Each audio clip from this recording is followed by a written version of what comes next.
Ressurreição. Capítulo 20. Uma voz misteriosa. Félix estacou à porta da sala. Luís Batista deu 2 passos para ele. Nunca me ofereceu a sua casa, disse, e a minha indiscrição vem reparar o seu esquecimento. Era um gracejo ou um remoque? Félix limitou-se a apertar a mão que o outro lhe estendia e convidou-o a sentar-se. Disseram-me que estava almoçando, observou Batista, não quero de nenhum modo interrompê-lo. Vá, e eu ficarei aqui folheando algum livro. Ia começar a almoçar, respondeu o médico, se quiser almoçaremos juntos. Não, se me consente, visto que ainda está solteiro, irei familiarmente assistir ao seu almoço, e então lhe exporei o motivo que aqui me traz. Félix convidou-o a entrar e ambos se sentaram à mesa. As primeiras frases trocadas foram acanhadas e frias, mas as maneiras livres do hóspede conseguiram abalar a reserva do dono da casa.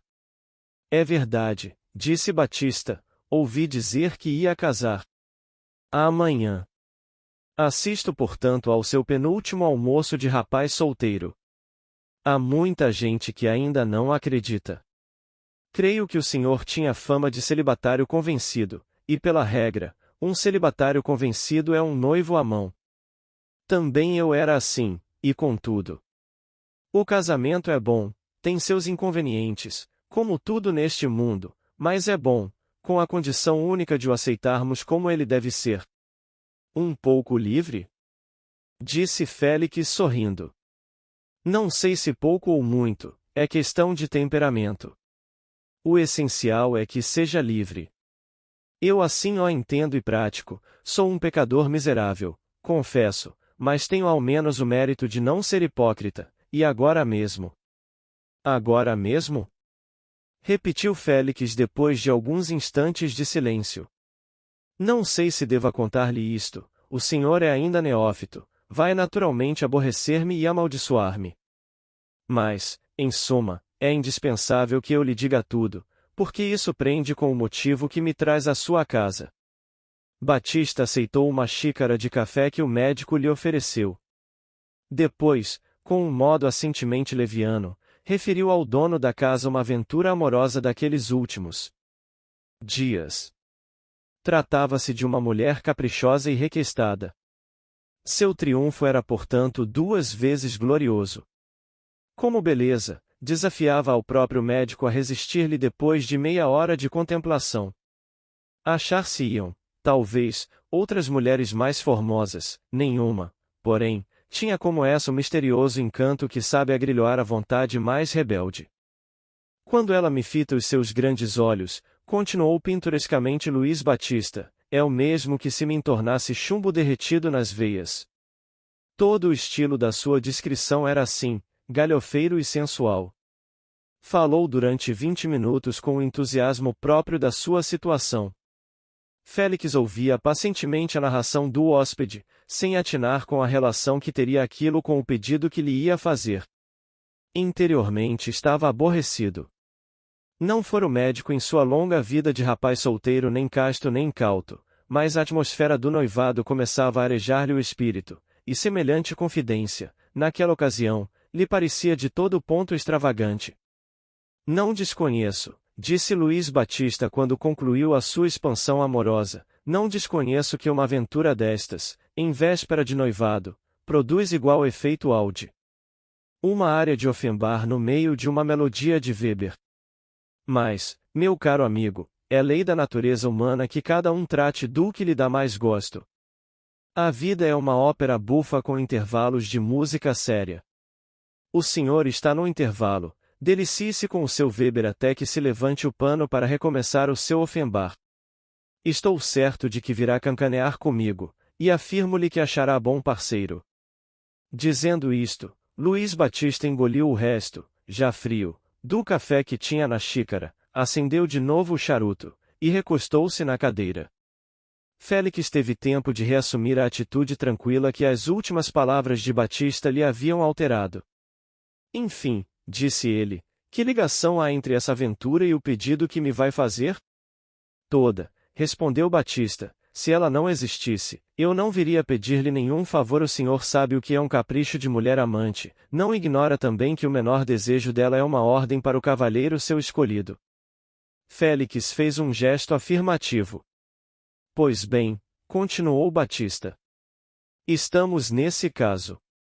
Ela é extremamente caprichosa, e mais ainda que caprichosa, é amante de coisas de arte.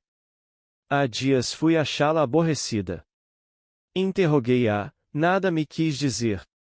Pela conversa adiante falou-me 2 ou 3 vezes numa gravura que vira na rua do Ouvidor, e que o dono vendera quando ela lá voltou, disposta a comprá-la. O assunto era o mais ortodoxo possível, e a israelita Betsabé no banho e o rei Davi a espreitá-la do seu eirado. Não lhe parece galante? A gravura creio que era finíssima, mas tinha, além disso, um merecimento para a pessoa de quem lhe fato, é que a figura de Betsabé era a cópia exata das suas feições. Vaidade de moça bonita. Mostrava-se tão desconsolada quando falava naquilo, que facilmente percebi não ser outro o motivo do aborrecimento em que a fui encontrar. E então? Fiz o que faria a qualquer outro. Era necessário que a todo o transe ela possuísse um exemplar da gravura. Fui procurá-lo, e não o achei. Gastei 2 longos dias nessas pesquisas, e quando voltei à casa dela não tive remédio senão tirar-lhe a última esperança. Ela apertou-me afetuosamente as mãos, e agradeceu-me o trabalho, dizendo-me que era mais uma prova de amor que lhe dava, concluiu, porém, tudo isso com um suspiro. Eu não me atrevo a dizer ao senhor o que quer dizer um suspiro neste caso, aquele suspiro era uma insistência do desejo. Parece que sim, disse Félix que já adivinhara o final da exposição. Dir-me-á o senhor? Continuou Batista, que eu devia aproveitar o paquete que partiu ontem e mandar vir da Europa a gravura. Não duvidaria fazê-lo, e ela esperaria de boa vontade, mas quem pode afirmar que o meu amor dure até a volta do paquete? Tive então uma ideia salvadora. Ah! Voltei à loja onde ela vira a gravura e inquiri do dono da casa quem lhe havia comprado. Depois de algum trabalho de memória disse-me que fora o senhor. A princípio hesitei se devia importuná-lo. O pedido não seria indiscreto em qualquer outra ocasião, mas, quando o senhor está para tomar um estado moral, rogar-lhe que me ajude a enxugar as lágrimas de uma bela pecadora, é mais que indiscrição, é atrevimento. Hesitei, a voz da razão era mais fraca que a do pecado, e venceu o pecado. Luís Batista calou-se, esperando a resposta do médico. Houve um largo silêncio. Levantaram-se da mesa e foram para a sala, sem que Félix desse a resposta. Luís Batista foi o primeiro que tornou ao assunto. Não me pode fazer o que lhe peço? Disse ele. Tenho estado a perguntar a mim mesmo se me é lícito fazê-lo, respondeu Félix sorrindo, e se ao entrar nas fileiras do matrimônio devo ajudar a deserção de um camarada. Luís Batista estava naquele dia singularmente falador. A simples observação do médico deu aso a um largo discurso a respeito do regime matrimonial. Era meio-dia, Félix estava já fatigado da visita e da palestra. Aproveitou um interstício para dizer: em suma, tem grande desejo de possuir a gravura? Queria que me cedesse. Faço-lhe presente dela. Eu não desejava de nenhum modo prejudicá-lo, disse Batista, há de consentir então que eu lhe faça um presente de noivado. Félix não respondeu, foi buscar a disputada gravura e trouxe-lhe. Luís Batista não pôde reter um grito de surpresa. A figura de Betsabé, dizia ele, parecia realmente uma cópia da sua dama. A dama era talvez mais formosa do que a cópia. Foi nesse momento que trouxeram ao médico uma carta, entregue pelo correio. Félix abriu-a distraidamente, mas tanto que lhe leu o conteúdo ficou muito pálido e encostou-se a uma cadeira. Com a mão trêmula aproximou o papel dos olhos, enquanto os dentes mordiam os lábios até deitar sangue. Luís Batista aproximou-se rapidamente de Félix e perguntou-lhe o que tinha. Nada, disse o médico, uma vertigem apenas. Há de dar-me licença, preciso estar só. O hóspede curvou-se, sorriu e saiu. Félix encerrou-se no seu quarto. Do que lá se passou ninguém de casa soube, que algum rumor se ouvia de quando em quando, mais abafado, e uma ou outra exclamação vaga e solta. Eram 4 horas quando o médico saiu à sala. O tempo tinha melhorado. O sol reaparecera entre duas nuvens, dando de chapa nas árvores molhadas de chuva e nos telhados que escorriam um resto de água.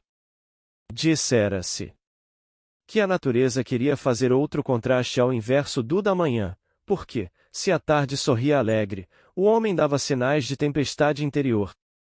Tinha os olhos vermelhos, a boca contraída, os cabelos em desordem. Saiu com passo vacilante. De quando em quando, colhia o alento com a expressão de quem lhe custa respirar. Um escravo, a que ele deu algumas ordens, reparou no estado do senhor, e perguntou-lhe se estava doente. Félix respondeu secamente que não. O escravo abanou a cabeça e saiu. Félix escreveu em seguida uma carta que sobrescritou para a viúva. Vestiu-se depois. Não tardou que lhe parasse um carro à porta. Meteu-se nele e mandou tocar para a cidade.